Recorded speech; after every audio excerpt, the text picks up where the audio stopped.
Wahabi selalu diidentikan dengan kelompok teroris, padahal Al-Qaeda yang dituduh kelompok ekstrim justru bermusuhan dengan pemerintah Saudi.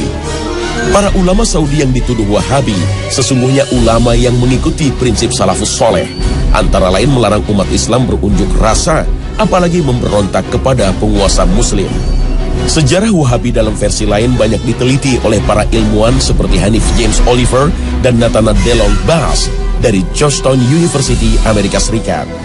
Istilah Wahabi bukan dinisbatkan kepada Muhammad bin Abdul Wahab, tetapi kepada Abdul Wahab bin Abdurrahman bin Rustum yang wafat pada tahun 2011 Hijriah. Sedangkan Muhammad bin Abdul Wahab lahir pada tahun 1151 Hijriah. Kelompok ini begitu ekstrim terhadap para ulama ahli sunnah yang ajarannya banyak menyimpang. Isu Wahabi sengaja digulirkan oleh para imperialis seperti Inggris dan Perancis. Bahkan di Indonesia, imam bonjol yang mengobarkan perang Padri dituduh sebagai Wahabi karena dakwahnya membongkar kebiasaan kaum adat. Karena itulah Wahabi diisukan sebagai kelompok sesat. Kalau begitu, siapa sesungguhnya Muhammad bin Abdul Wahab?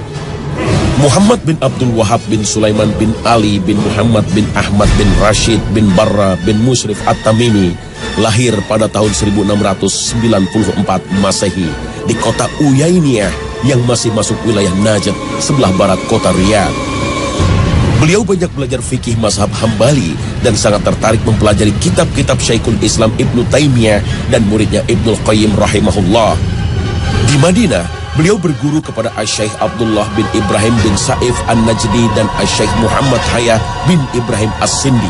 Dalam dakwahnya, Muhammad bin Abdul Wahab sangat mementingkan masalah akidah yang lurus untuk membebaskan umat Islam dari syirik, bid'ah, dan khurafat. Pada saat itu, kuburan sahabat Nabi banyak dikeramatkan, diagungkan, bahkan dijadikan tempat untuk meminta-minta. Karena dakwah inilah, beliau selalu menjadi sasaran pembunuhan. Meskipun sempat terusir dari kawasan Uyainiyah, Syekh Muhammad bin Abdul Wahab tak pernah berhenti untuk berdakwah. Pada masa itu, pada abad 12 Hijriah atau abad 17 Masehi, kehidupan politik di Jazirah Arab berada dalam kekacauan. Perebutan kekuasaan sering terjadi di antara para kabilah, sementara kekuasaan Khalifah Turki Utsmani makin melemah setelah Perang Dunia Kedua. Para penguasa yang hidup saat itu menindas rakyat dengan upeti. Karena itulah mereka sangat terganggu dengan dakwah ulama yang berani dan lurus, termasuk yang dilakukan Syekh Muhammad bin Abdul Wahab. Dari sisi agama, kehidupan umat Islam banyak yang menyimpang dari ajaran Islam. Merebaknya praktek kesyirikan menjadi tantangan yang berat bagi para ulama.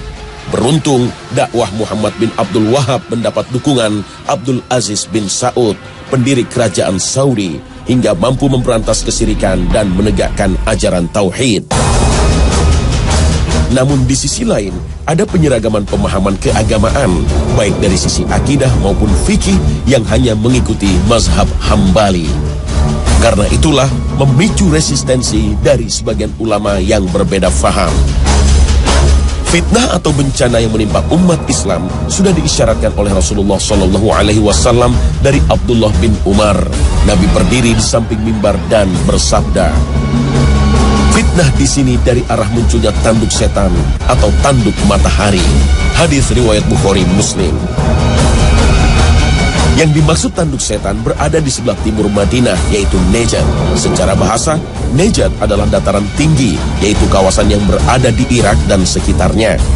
Tapi ada yang mengartikan Najd adalah tempat kelahiran Syekh Muhammad bin Abdul Wahab dari Bani Tamim yang dituduh membawa bencana perpecahan pada umat Islam. Namun sejatinya dalam berbagai hadis Rasulullah SAW menyatakan bahwa Bani Tamim merupakan keturunan Nabi Ismail yang dicintai oleh Rasulullah. Diriwayatkan dari Abu Hurairah, dia berkata, saya akan senantiasa mencintai Bani Tamim karena 3 hal yang pernah saya mendengar dari Rasulullah tentang mereka. Pertama, saya pernah mendengar Rasulullah SAW bersabda, mereka Bani Tamim adalah umatku yang paling gigih melawan Dajjal. Kedua, ada seorang tawanan perempuan dari Bani Tamim di rumah Aisyah. Kemudian Rasulullah bersabda, hai Aisyah, bebaskanlah ia karena ia adalah keturunan Ismail. Ketiga, ketiga, Rasulullah SAW pernah bersabda ketika ada zakat dari Bani Tamim, "Ini adalah zakat kaum kami." Hadis riwayat Bukhari. Namun, dalam hadis lain Rasulullah juga menyatakan dari kalangan Bani Tamim akan muncul kelompok yang membawa bencana bagi umat Islam. Kelompok ini disebut Khawarij, yang mudah mengkafirkan kaum muslim, bahkan tidak segan membunuhnya karena berbeda faham. Diriwayatkan dari Abu Sa'id Al-Khudri radhiyallahu anhu berkata, ketika kami sedang bersama Rasulullah sallallahu alaihi wasallam yang sedang membagi-bagikan pembagian harta, datang Zulhuwaisyrah, seorang laki-laki dari Bani Tamim, lalu berkata, "Wahai Rasulullah, tolong engkau berlaku adil." Maka beliau berkata, "Celaka kamu. Siapa yang bisa berbuat adil kalau aku saja tidak bisa berbuat adil? Sungguh kamu telah mengalami keburukan dan kerugian jika aku tidak berbuat adil." Kemudian Umar berkata, "Wahai Rasulullah, izinkan aku untuk memenggal batang lehernya."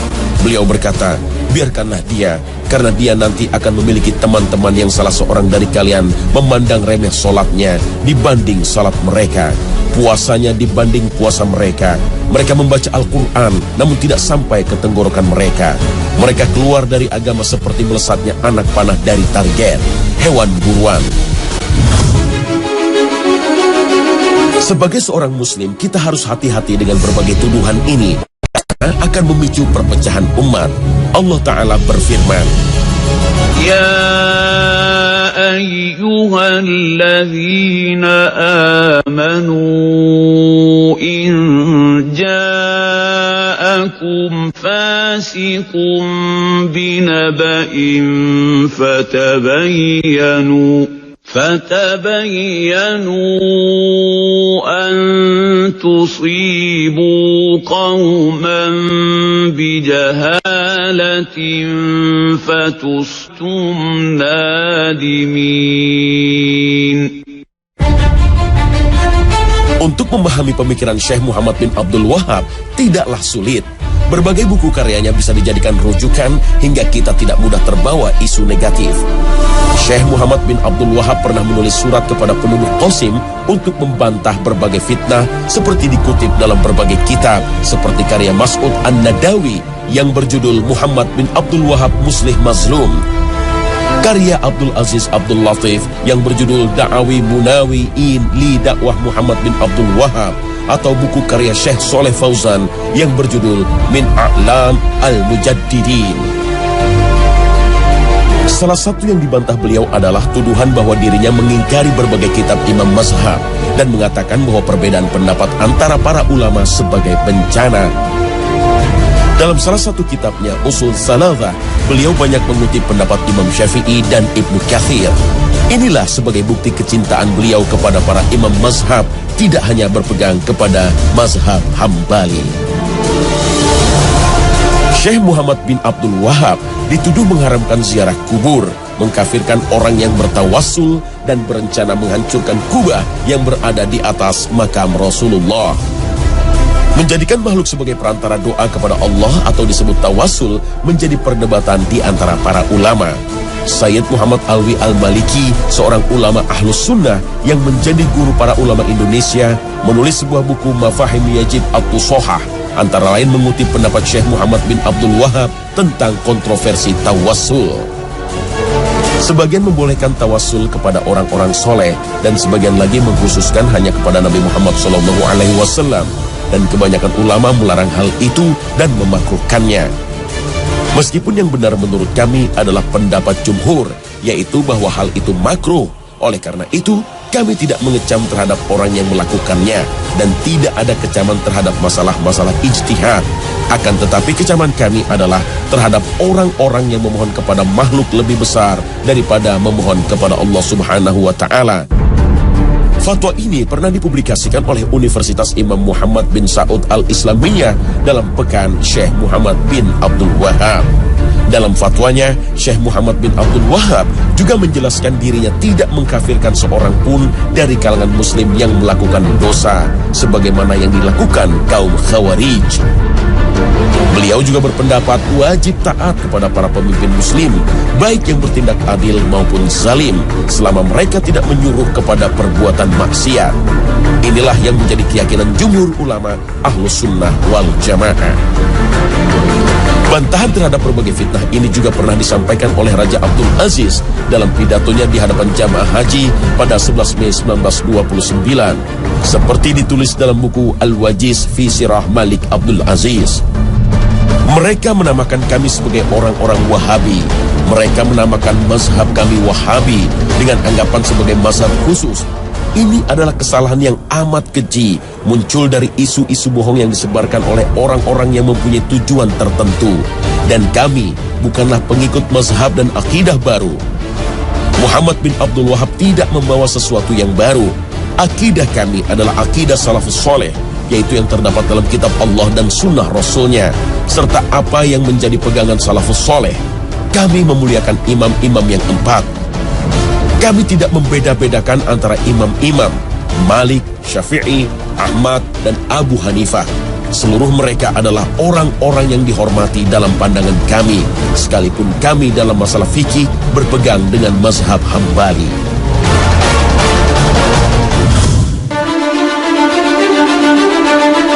Istilah Wahabi bukanlah hal baru. Dahulu sempat disematkan pada para da'i dari kalangan Muhammadiyah, Persis, dan Al-Irsyad yang gigih memberantas tradisi yang berbau kesyirikan. Karena dalam akidahnya, mereka lebih banyak merujuk kepada Ibnu Taimiyah, misalnya tidak mengenal takwil untuk mengartikan tangan atau singgasana Allah.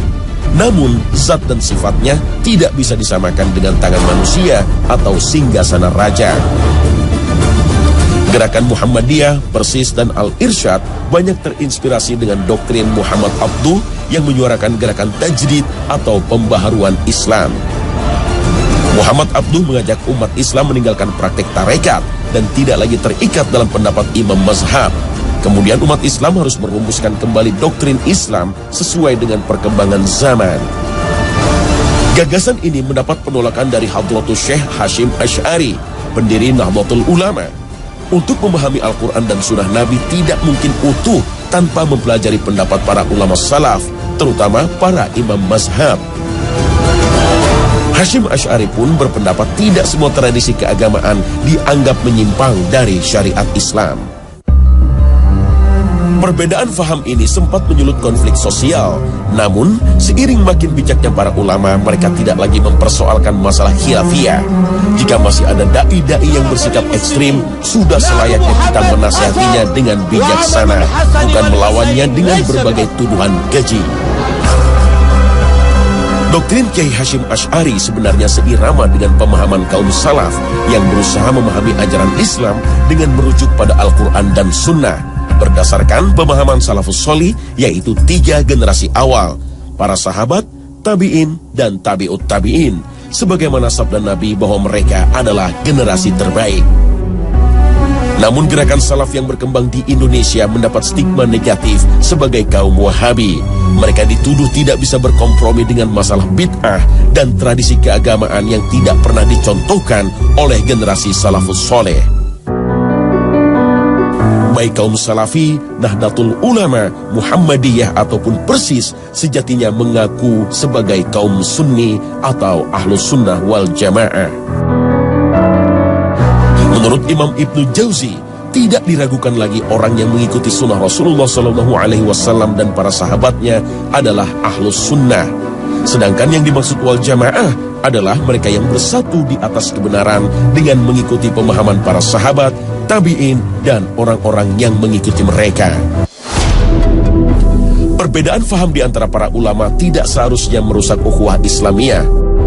Imam Malik rahimahullah berkata, percekcokan dan perdebatan dalam ilmu itu menghilangkan cahaya ilmu dari hati seorang hamba. Sementara Imam Asy-Syafi'i rahimahullah berkata, percekcokan dalam agama itu mengeraskan hati dan menanamkan kedengkian yang sangat. Perbedaan faham mungkin tidak bisa dihindarkan, tetapi seringkali kita mudah memberikan stigma negatif karena hanya berbeda faham. Begitu pula sebaliknya, mungkin kita gampang memvonis sesat atau syirik kepada sesama muslim.